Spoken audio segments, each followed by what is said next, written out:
कल हमने कक्षा 12वीं की एक कविता थी, सहर्ष स्वीकारा है। इनको आधे से ज़्यादा कविता वो हो चुकी है। आज उसी का कविता का जो आगे का अंश है, उस आगे के अंश को हम पूरा कर लेते अभी।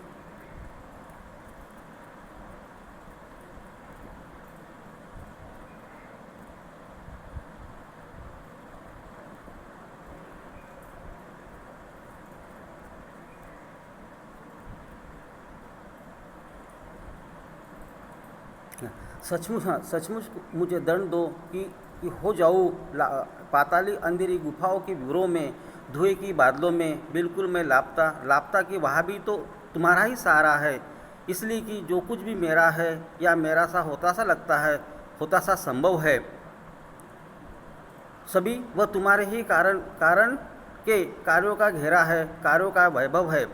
हाँ, अब तक अब तक तो ज़िंदगी में जो कुछ भी था, जो कुछ है सहर्ष स्वीकारा, इसलिए कि जो इसलिए कि जो कुछ भी मेरा है वह तुम्हें प्यारा है, वह तुम्हें प्यारा है। अभी उसका थोड़ा सा अर्थ, जो कविता का अर्थ दिया गया, पहला पद है सचमुच मुझे दंड दो।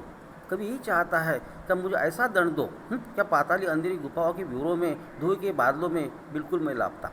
कभी यही चाहता है कि कभी अपने प्रिया की जो यादें हैं, प्रिया की यादों के बारे में चाहता है, वो यादें उनको इस तरह से विचलित कर रही है, इस तरह से वेदना दे रही है, इस तरह से दुख दे रही है, क्या वो दुख और वेदना के कारण कभी यही चाहता है कि मुझे ऐसा दंड दे दो।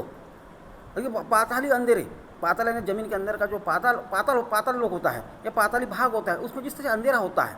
गुहा है, विवर यानी सुरंग कहेंगे, विवर कहेंगे, विवर और सुरंग कहेंगे। उसमें विवरों में, सुरंगों में, तो जिस तरह से जो गुफा होती है, विवर होते हैं, विवरों में जैसे बड़े बड़े से छेद होते हैं, या गुफा होती है, विवर होते हैं, या बड़े सुरंग होते हैं। जैसे कभी कभार आपने देखो, विवर है ना सुरंग। जैसे हमारी ट्रेन, कभी हम ट्रेन से सफ़र कर रहे हैं और किसी विवरों से अगर ट्रेन गुजर जाती है तो किसी अंधेरा छा जाता है, उस तरह विवर है सुरंग कहेंगे इसमें आप। धुएं के बादलों में, अब जो जैसे ही किसी पहाड़ के नीचे धुएं के बादल आ जाते हैं, ऐसे बादल नहीं तो ऐसा लग रहा है कि पूरा का पूरा पहाड़ जो है वो बादलों के धुएं से समाया हुआ है, समा गया है, ऐसा चित्र दिखाई देता है।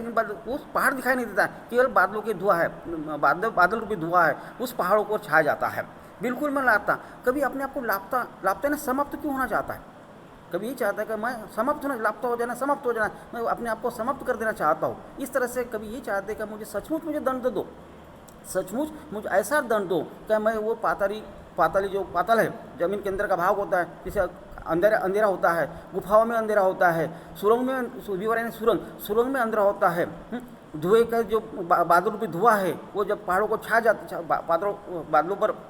पहाड़ों पर छा जाता है बादलों का धुआं, उस समय वो पहाड़ भी, ऊंचे पहाड़ भी हमें दिखाई नहीं देते, केवल बादल ही दिखाई देते। बादल रूपी धुआं, सफ़ेद काला धुआं हमें दिखाई देता है। तो बिल्कुल मैं ऐसे भयानक स्थिति में भी मैं लापता होना चाहता हूँ, ऐसा मुझे दंड दो। ताकि कभी अपने आप को दंडित क्यों करना चाहता है, ताकि कभी जो प्रिया की यादें हैं, प्रिया की स्मृतियाँ है, उनके साथ बीता हुए कुछ पल है, क्षण है, वो उनको बार बार सता रही है। और सता के कारण कभी को ऐसा लगता है कि मैं सही में इस दंड को मैं बर्दाश्त नहीं कर पाऊँगा। अभी दंड को बर्दाश्त नहीं कर पाने का तात्पर्य कभी यही बताना चाहते हैं, क्या सही में उनके साथ जो बीता हुआ पल है, समय है, या उनका जो साथ था, अभी उनके साथ उनकी जो प्रिया है, उनकी प्रेयसी है, उनके साथ नहीं है, और इन अपने आप को एक अभावग्रस्त महसूस कर रहे कभी।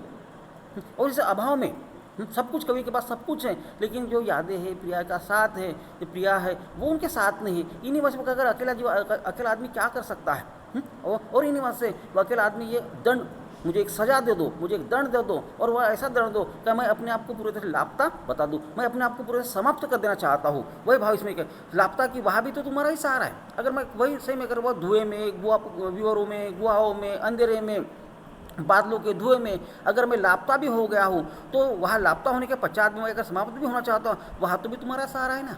अगर अंधेरे में अगर चला जाऊँ, मैं गुफा के व्यूरों में, सुरंग में चला जाऊँ, वहाँ भी धुएं के बादलों में खो जाऊँ, फिर भी मुझे केवल तुम्हारा ही सहारा है, तुम्हारा ही साथ है। वही भाव कवि ने इस पंक्ति में व्यक्त करने की जरूर कोशिश की है।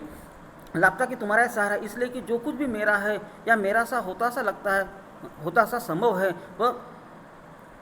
संभव है, सभी वह तुम्हारे ही कारण के कार्यों का घेरा है। तुम्हारे कार्य, तुम्हारे कारण है, तुम्हारे कारण ही तो संभव हुआ है सब कुछ ये। अगर तुम नहीं होती तो शायद तुम्हारे कारण, अभी कोई ना कोई कार्य करने के लिए कारण की आवश्यकता होती है।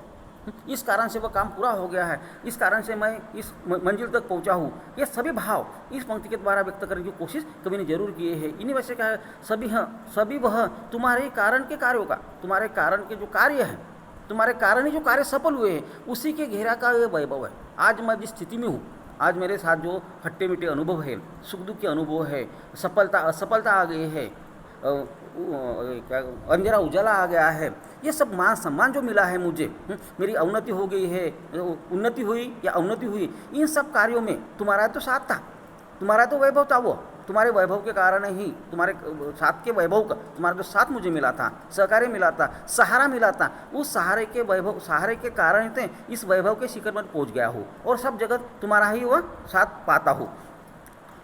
सभी वह तुम्हारे कारण के कार्यों का घेरा है, कार्यों का वैभव है। अब तक तो जिंदगी में जो कुछ भी था, जो कुछ भी है, स्वर से स्वीकारा है। और इन वजह से कभी ये चाहते हैं कि जो कुछ मुझे मिला है उन सबको मैंने स्वीकार कर लिया है, ताकि उस जो मिला, जो मिलने का तात्पर्य, चाहे सफलता मिले, चाहे असफलता मिले, चाहे जीवन में सुख आए, चाहे जीवन में दुख आए, चाहे उन्नति हो, चाहे अवनति हो, चाहे पुरस्कार मिले या ना मिले, तो इस सब में, सबके कारण ही, इन्हीं वजह से क्या जिंदगी में जो कुछ भी जो मुझे मिला है आज, जो मान सम्मान कहेंगे, प्रतिष्ठा कहेंगे, ये सब तो क्या है, तुम्हारे कार्यों का वैभव है। वैभव का तात्पर्य संपत्ति कहेंगे, मान सम्मान कहेंगे, जो वैभव मिला आज मुझे, मान सम्मान भी वैभव कहेंगे, धन संपत्ति कहेंगे, संपन्नता कहेंगे, जो मेरे जीवन में संपन्नता आई है, ये संपन्नता केवल आपके ही कारण है। इन्हीं वजह से कभी ये चाहते हैं, अब तक जो जिंदगी में जो कुछ था, जो कुछ है, सर से स्वीकार है, इसलिए कि जो कुछ भी मेरा है वह तुम्हें प्यारा है, वह तुम्हें प्यारा है। और इन्हीं वजह से अगर हम इस कविता को और एक बार थोड़ा देख लेते हैं तो वही समझ में आ जाता है कि कवि पूरे तरह से अपने आप को किस तरह से दंडित करना चाहता है, लेकिन दंड देने के बावजूद भी कभी यही चाहता है कि इन दंड से भी मुझे मुक्ति नहीं मिल पाएंगे। अगर दंड मिलता है, मैं लापता भी हो जाता हूँ, तो वहाँ भी अगर जहाँ मैं अंधेरे में जाऊँगा, धुएं में खो जाऊँगा, गुफाओं में, विवरों में, सुरंग में, अगर मैं अपने आप को छुपाने की कोशिश भी करूँगा, फिर भी वहाँ तो तुम्हारा ही सहारा है ना, फिर तुम ही मुझे याद आओगी। ताकि कभी पूरे तरह से अपने प्रिया से एकरूप हो चुके हैं और प्रिया का जीवन खुद कभी अपना जीवन मान लेते हैं। और इन वजह से जो कुछ मुझे आज मिला है वह सब तुम्हारे कारण मिला है। इस तरह से कवि ने अपने भाव इस पंक्ति में व्यक्त करने की कोशिश जरूर की है। अब इसी पंक्ति को थोड़ी सी अगर हम शब्द देखेंगे, शब्द के आधार पर और काव्यगत विशेषता है उसकी भी हम थोड़ी सी चर्चा कर लेते हैं। पाताली अंधेरा, धरती के नीचे पाताल में पाया जाने वाला अंधेरा, गुफा कहेंगे, बीवर यानी सुरंग कहेंगे, लापता यानी गायब हो जाना है, घेरा यानी फैलाव है, वैभव, शान, कारण, मूल प्रेरणा, जो कुछ कारण दिया गया, जो कुछ मुझे प्रेरणा मिली है, जो कारण हुए कार्यों का वैभव, जो मुझे कार्य में जो मुझे वैभव मिला है, जो सफलता मिली है, उस कारण का तात्पर्य मुझे प्रेरणा मिली है, वो प्रेरणा खुद कवि को अपनी प्रिया से मिली है। और कारण यानी मूल प्रेरणा, अपने प्रिय के प्रति समर्पण की भावना है। पहले ये विशेषता दी गई, काव्यगत विशेषता दी गई है क्या कवि का जो प्रिया है वो उनके प्रति पूरे समर्पित भावना या व्यक्त की गई है। अपनी प्रिया की अत्याधिक ममता, जो ममता मिली है, उस ममता के बारे में भी रोशनी डालने की कोशिश जरूर की। जीवन में आने वाले सुख दुख को स्वीकार करना है। संबोधन शैली तो आत्मानुभूति का भी वर्णन इसमें किया। इस और आखिरी का है भाषा निर्जर के समान है। और इसी पद्यांश के आधार पर कुछ प्रश्न भी दिए गए हैं। कवि दंड क्यों पाना चाहता है? दूसरा प्रश्न, कवि के जीवन में अपने प्रिया का क्या स्थान है? कवि दंड के रूप में क्या चाहता है? और आखिरी प्रश्न है, कवि जीवन में सुख दुख को क्यों स्वर से स्वीकारता है? अभी उसके साथ साथ अगर हम देखेंगे तो उसके जो मूल्यांकन के कुछ प्रश्न है, गृह कार्य के प्रश्न है, जो भी आवश्यक है।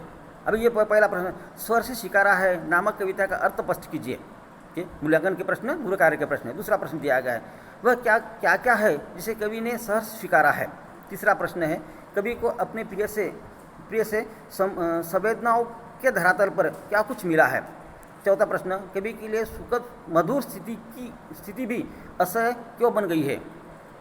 पांचवा प्रश्न, कवि ने अपने जीवन में सब कुछ सहर्ष क्यों स्वीकारा है? छठा प्रश्न, कवि स्वाभिमानी है पर सिद्ध कीजिए।